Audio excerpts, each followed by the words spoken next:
Hello, my name is Matthew Johnson, and I'm an attorney in Eugene.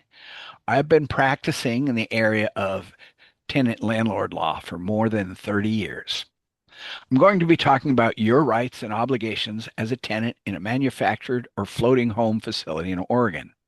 This presentation is part of a multi-part series of short videos discussing various areas of tenant rights in Oregon.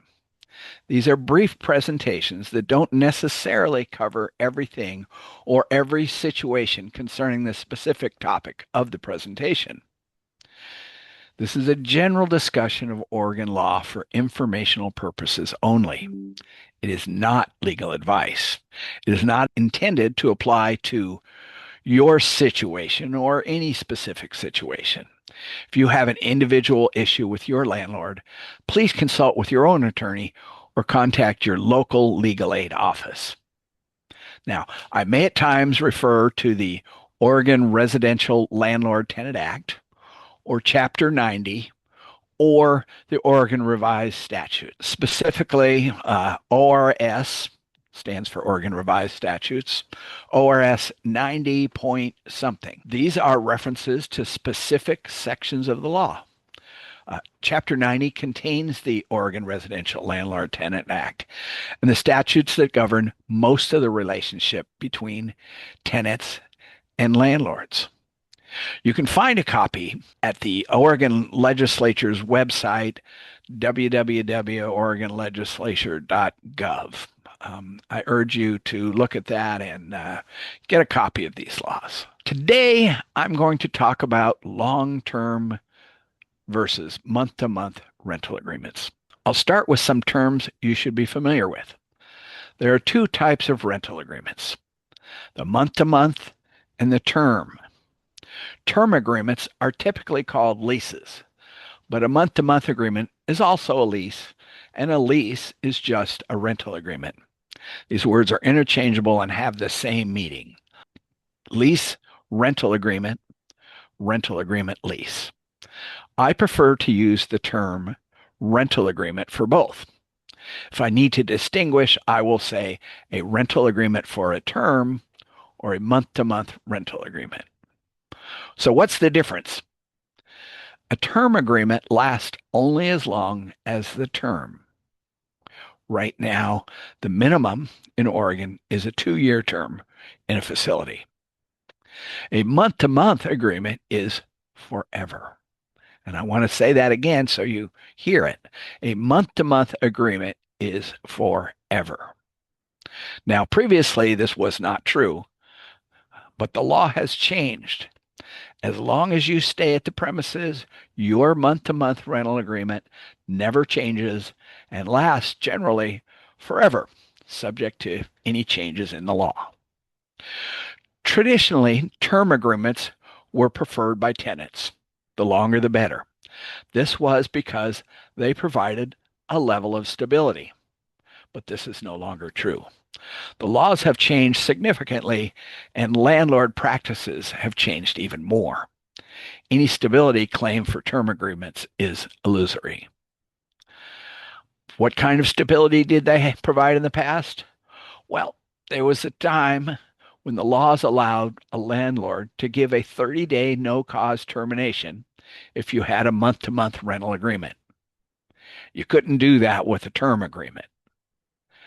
Nowadays, there is no 30-day no-cause terminations. A landlord could also raise your rent at any time with just a 30-day notice if you had a month-to-month agreement. Neither of these were possible with a term agreement. A landlord would generally have to wait until the end of the term to do these things because in the past, landlords generally offer term agreements with no or very limited rent increases during the term. Sometimes these agreements would be 10 years or more with no rent increases during that time. That's no longer true. No-cause terminations and no rent increases during the term combine to give tenants some stability. I'm not going to end up having to move with just 30 days notice, and I know what my rent will be for the next X number of years. But then the laws changed. Landlords and facilities cannot give a 30-day no-cause termination to anybody for any reason. So facility tenants don't have to worry about a 30-day no-cause termination, no matter what kind of a rental agreement they have. One major advantage of the term agreement was now gone. And just a note, you may know people who rent apartments or houses. 30-day no-cause terminations are still allowed during the first year of a tenancy in a month-to-month situation. But that's only other kinds of rental housings outside of a facility. As more and more facilities were bought by large investment companies, industry practices changed radically. Instead of using term agreements that don't allow or limit rent increases during the term, landlords started using term agreements that allowed rent increases during the term, even trying to mandate increases without notice. This, the only other advantage to a term agreement, was now gone. Folks with term agreements are subject to the same rent increases as those with month-to-month agreements. It might look now as if there is no advantage or difference between the two, but the disadvantage of term agreements are a significant trap for tenants. A month-to-month agreement is a forever agreement.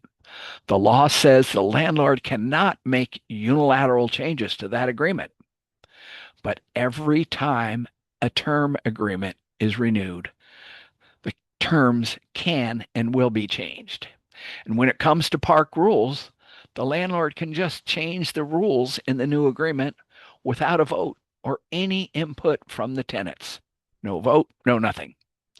If you have a term agreement, every time the term is up, the landlord can make unilateral changes to your agreement.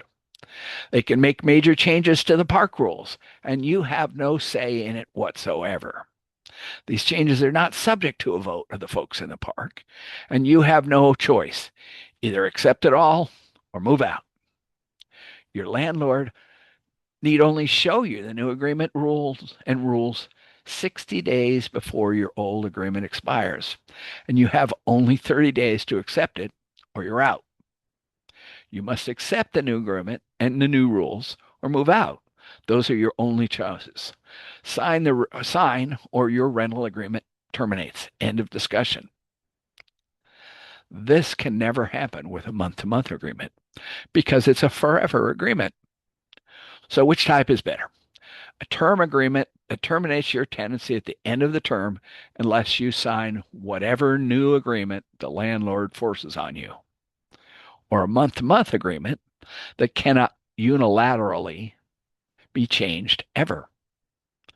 A term agreement where the rules change without your approval at the end of every term, or a month-to-month agreement with rules that can only be changed with the approval of the tenants in the park.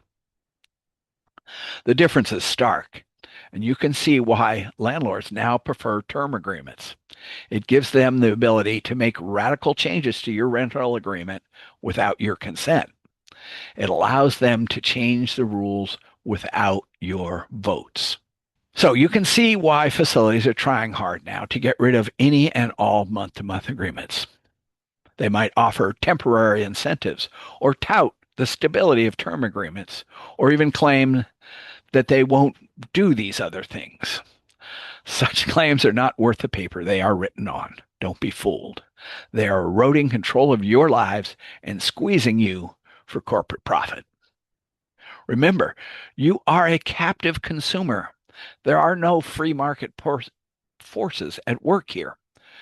Gone are the days when you could hook up your trailer to the back of your caddy and move to another park. And remember, your landlord controls who you can sell your home to. Having to move and selling a home in a facility is generally a losing proposition for a tenant. A month-to-month agreement can protect you from abuses by facility owners. Hang on to that protection. You cannot be forced to sign a new agreement anytime. And I will note that sometimes new corporate owners will come in and claim, I'm the new owner here, or there's a new manager, and you must sign a new agreement. This is absolutely false. You have a month-to-month agreement. You never have to sign a new agreement again unless you move. You want to keep your month-to-month agreement forever. It is to your advantage. Thank you.